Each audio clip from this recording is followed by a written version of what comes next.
Hello everyone, this is AJ and welcome back to the channel and welcome to another weekly watch roundup. Only I'm covering 2 weeks this week. I'll tell you why.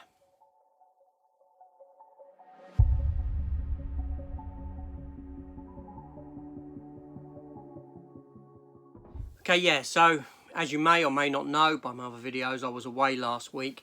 Now my intent was to do one of these and was to film it whilst I was away. However, that being said, the internet access over there was rubbish and I just couldn't do it. I couldn't do it. I managed to get one video up, one hunting video while I was over there. That was a struggle.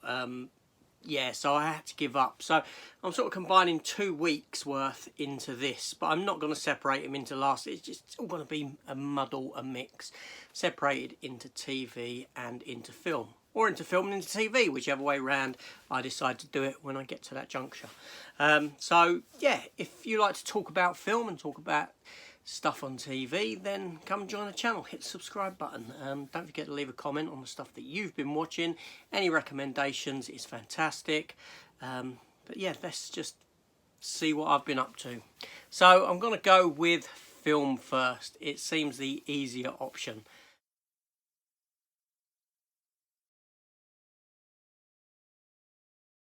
So this is in no particular order. So I do know that before I went away, I did watch The Green Mile. Yes, the Frank Darabont written and directed film starring Tom Hanks and Michael Clarke Duncan. What happened was the week before I'd watched Ghost Rider, if you recall. I did do a video on that. It's not a very good film, come on. But I wanted to watch something with a bit more substance to it, and that led me to The Green Mile.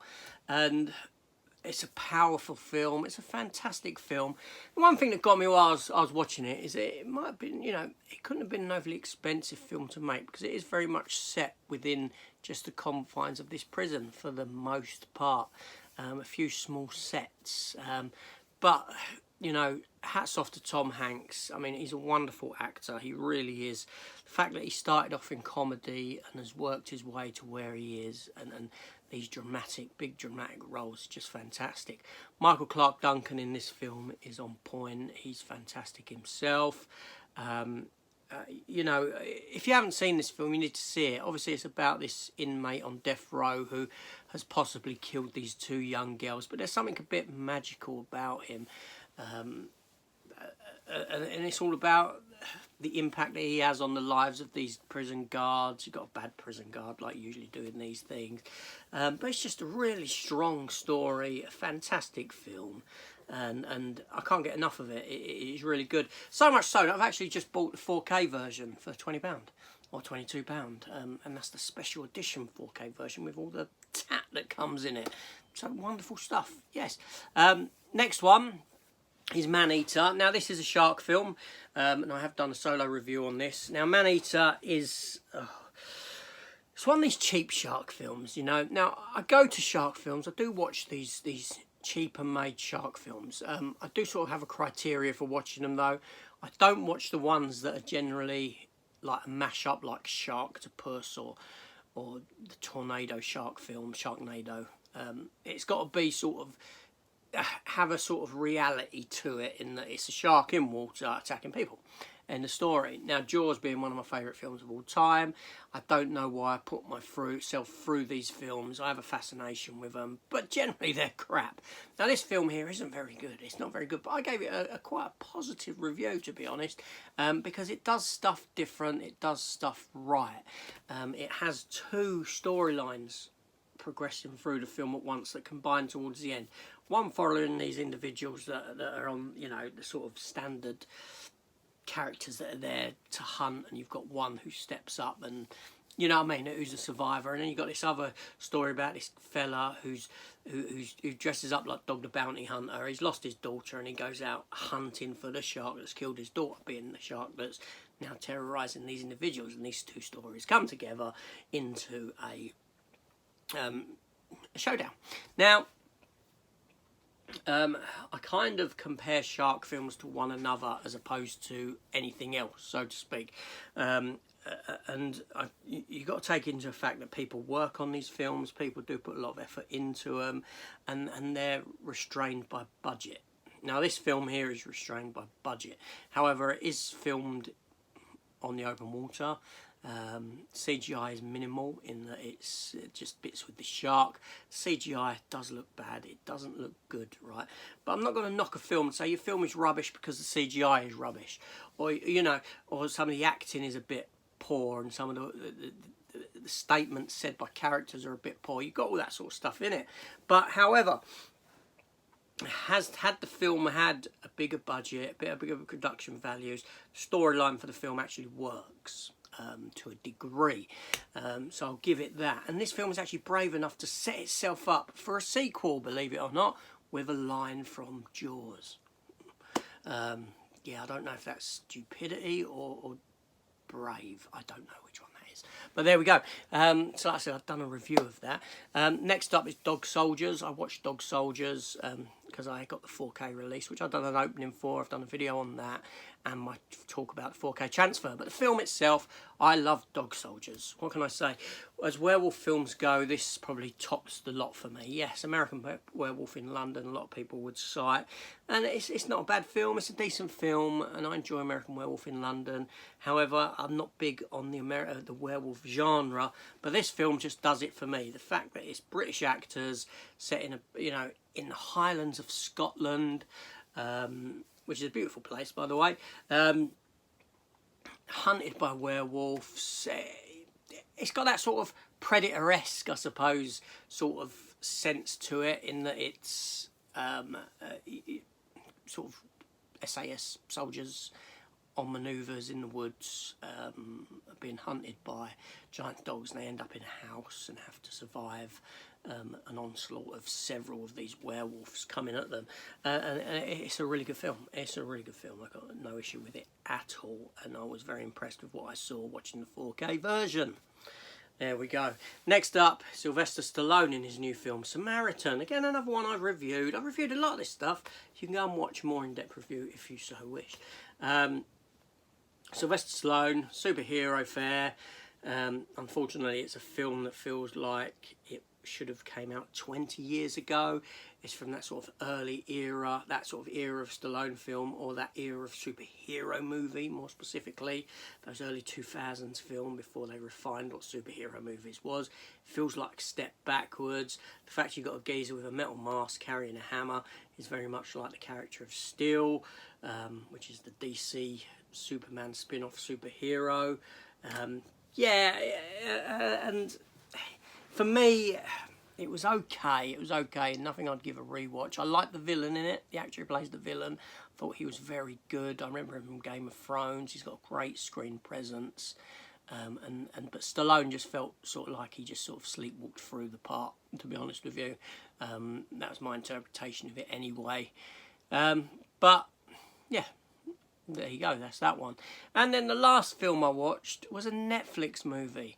A Netflix movie called Me Time. Now, I haven't done a review for this one for good reason. It stars Kevin Hart and it stars Mark Wahlberg. And it is dross. Yes, this film isn't very good. A few laughs to be had, don't get me wrong. I did chuckle a few times, but it's one that I could have easily have switched off. It was only about an hour and 100 minutes long, sorry. It felt like it was a lot longer. These are two childhood friends that have grown up together, but as they've grown up, sort of Mark Wahlberg's remained the same as what he was through life, and Kevin Hart has moved on with family and children, but he's the female of the relationship in that he's the stay-at-home father. He does all the children stuff, he does all the school runs, he's in the PTA at school and all this sort of thing, so his life's gone that way. Mark Wahlberg's life has gone nowhere, just living the same life he's always lived. Kevin Hart has the opportunity to go and spend a week with him because the kids and the wife go away because she realises she needs more time with the children. Hilarity ensues. There's a birthday party for Mark Wahlberg. There's some crappy special effects in it. It's a Netflix film. Netflix don't make very good films. This isn't a very good film. I wouldn't recommend it to anyone at all. It's pretty dross, really. Pretty bad.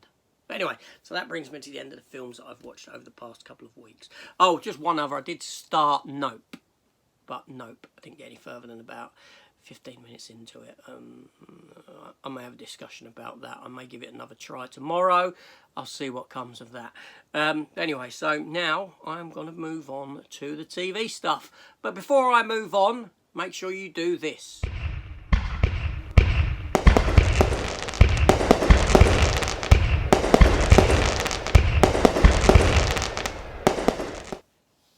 Okay, TV. Here we go. Okay, so I'm going to have to see how my memory is for this one. I've got a list, but I'm going to have to see how well I remember.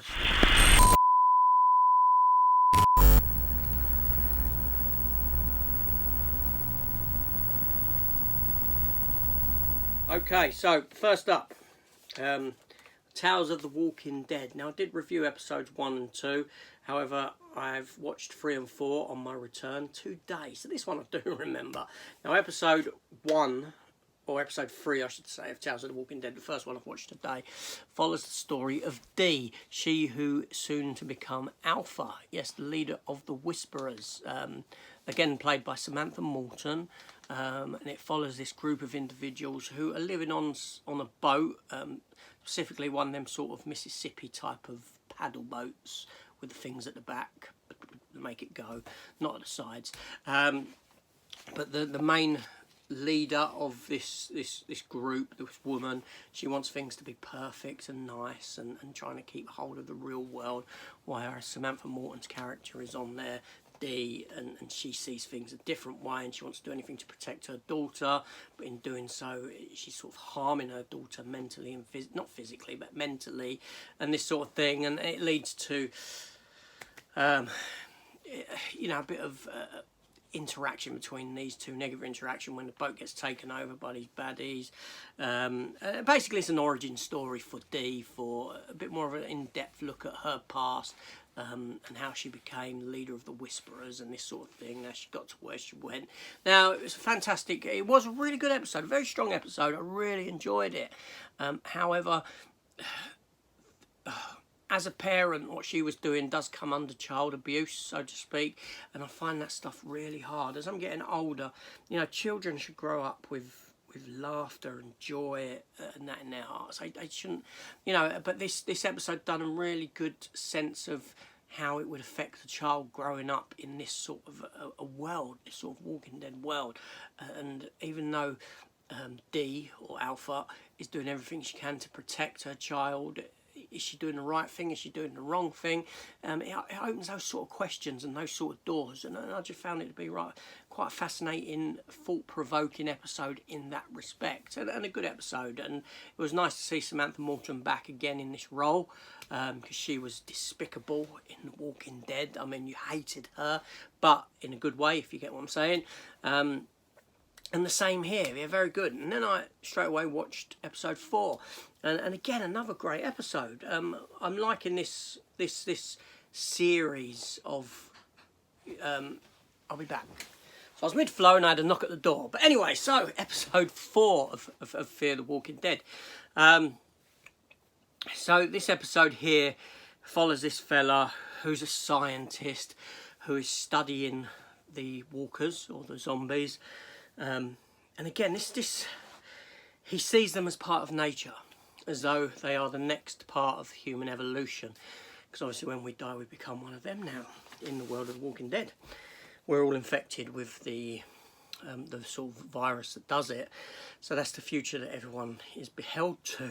So he's watching these walkers, and he's studying them, and he sees them as part of the ecosystem, as part of nature, and let nature take its course, kind of a thing.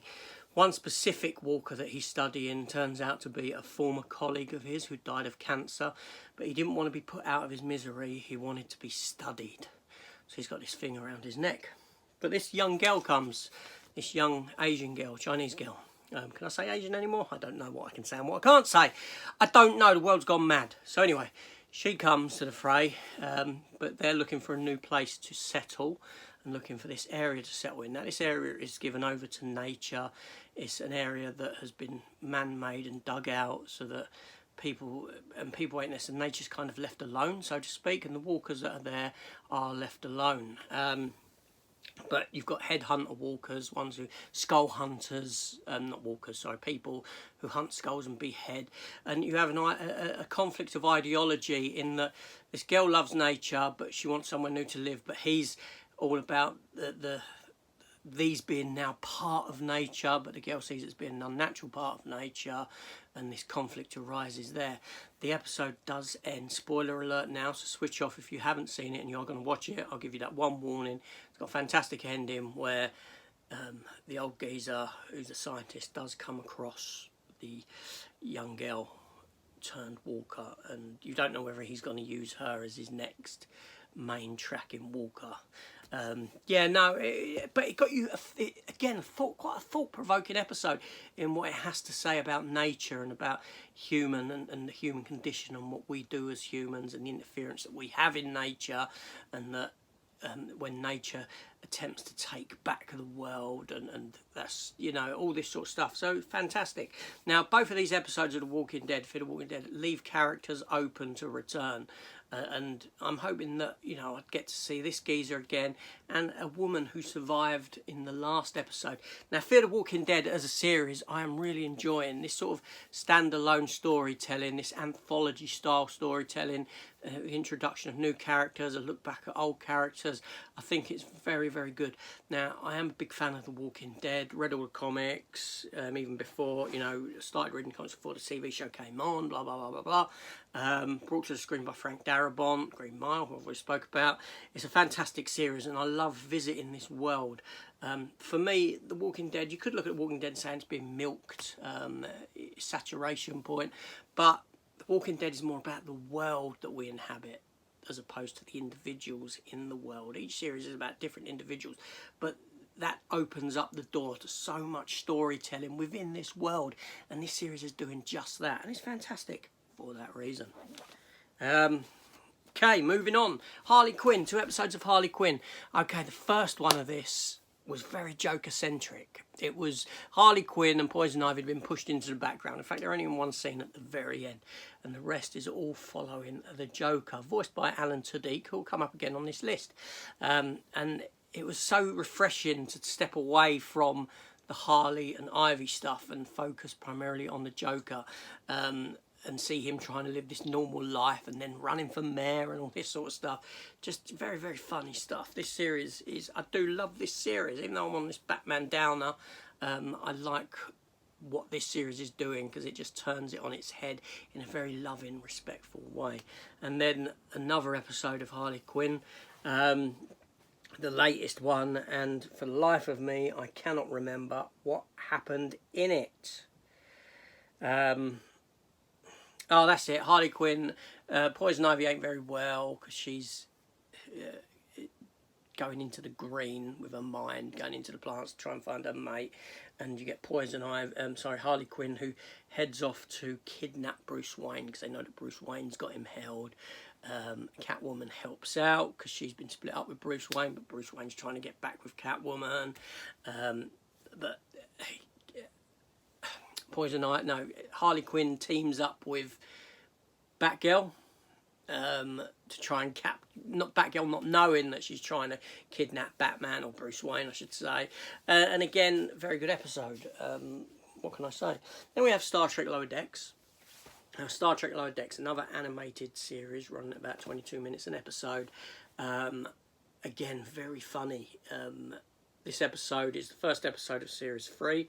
Follows on from the last season, and the captain of the ship has been arrested by Starfleet and is going to go on trial for stuff that occurred in the last season. This gives you the primary crew, the younger lower deck individuals, trying to save her, and they have to steal the Cerritos, their ship, from space dock and all this sort of stuff. And what I like about this series is that it knows Star Trek. I don't see why people if people would turn this series away because it's animation, because this is done again in such a loving way to Star Trek. It knows what it's doing. It knows Star Trek. It knows what's come in the past of Star Trek, and in that it touches into little nods and little in-jokes. You just cannot help but love, because it does, in a loving way, it mocks Star Trek. But it's just great in what it does with that. It's really good. Then we have Resident Alien, again the return of Alan Tudyk as this alien who's returned to Earth, who's come to Earth, sorry, to destroy the Earth, but he's stuck here and he has to reside in this town as the town's doctor. This is a program that is wrought with issues, with writing issues, because in one hand it's really good. Alan Tudyk is fantastic in this, but on the other hand, this show it did delve a lot into the woke culture in the beginning of season 2, which did drive a lot of people off. Thankfully now with the second half of season 2, that although it's still present in a minor way, it's taken a step back. It's taken its foot off of that throttle, so to speak, and in turn it's, you know, it's focusing more on what it should be focusing on. The problem I have with the writing of this program is that it feels the need to include every single cast member in every single episode. It's all right having a cast of quite a few individuals, but bring them when they're needed. You know, do your main plot line and have a secondary plot line with a couple of them in one episode, then another episode with a couple more, and these ones are more in the background. But this feels like it has to shove everyone in your face the entire time, and in doing so you find that there's sort of plot elements that you are interested in, you aren't interested in, and that sort of thing, depending on the characters that you like and don't like. But you know, it's not a bad show. It's, for a sci-fi comedy, it's pretty damn good. And that brings me to the last watches of the week, and I did review the first episode of this, and that is She-Hulk. I may review the second as well. Yes, She-Hulk. Now, the first 2 episodes, I've really loved them. I know that a lot of people are critical of it, but I'm very familiar with the comic of She-Hulk. I've read the comics from the John Byrne era in the 80s. I've read Dan Slott's run more recently, several years back. I'm reading the new She-Hulks now. Now, She-Hulk is a character that's always been done for comedy, in a comedic way. She's always broken the fourth wall before Deadpool even came along and broke the fourth wall, right? So people might look at it and think, oh, they're doing Deadpool. Well, no, She-Hulk used to do it. In the comics, there's pages where she's tearing down the page and you can see the next page on, and silly things like that, you know, and she's walking through panels to the next panel. You know, it does break the fourth wall, and she talks to the audience at times. And this show, and it's always delved into these sort of ridiculousness of the superheroes, because you've always had these superheroes that are silly looking, stupid looking in the background of the She-Hulk comics, and that's what this program is doing and attempting to do and will do in future episodes. Now, okay, some of the special effects for She-Hulk herself, on the most part, it looks okay. There are bits where it does look rubbery, but you've got to imagine they've had time to perfect the Hulk. They've done that over years and years and years. She-Hulk, they're doing this on a TV. It's on TV. Yeah, you know, I'm not going to knock it for having some of the special effects looking maybe a little bit rubbery or anything like that, right? But for me, you know, I know the last episode was 20-something minutes when you cut off the end credits, maybe 25 minutes. I don't care about the length of the episode, right? I'm not going to get upset because Marvel are giving you episodes, some that are maybe run, like they've done with Obi-Wan, 40 minutes, others that run for maybe 25 minutes, stuff like that. It's what suits the show. Yeah, it's not that they've got a time frame that they need to feel like standard TV. Like, oh, we've got to hit 44 minutes, so we must produce 44. So let's throw in a lot of filler. Marvel keep it tight and trim. And if an episode is 25 minutes and the next episode is 35 minutes, so be it. They're giving you what is required for the episode. Anyway, I think I've come to the end of what I've watched over the past couple of weeks. I've probably forgotten some stuff or missed some stuff out, but there we go. That's life. This isn't important. This is just a little bit of fun on YouTube. But what I want to know is if you've watched any of this stuff, what your thoughts on it are. Let's have a nice friendly conversation, get together, talk about TV, talk about film, what we like, what we hate. I ain't got no one else to talk about it to, apart from you. So come and talk to me. Do you think my missus wants to hear me talking about film all day? Of course she doesn't. She's probably got divorce papers downstairs right now, ready to go. You mentioned film one more time, you mentioned the MCU one more time, and this is going in. Anyway, so I won't get that from you. You might unclick, you might unsubscribe, but who cares? I said, who cares? Just come over, talk to me.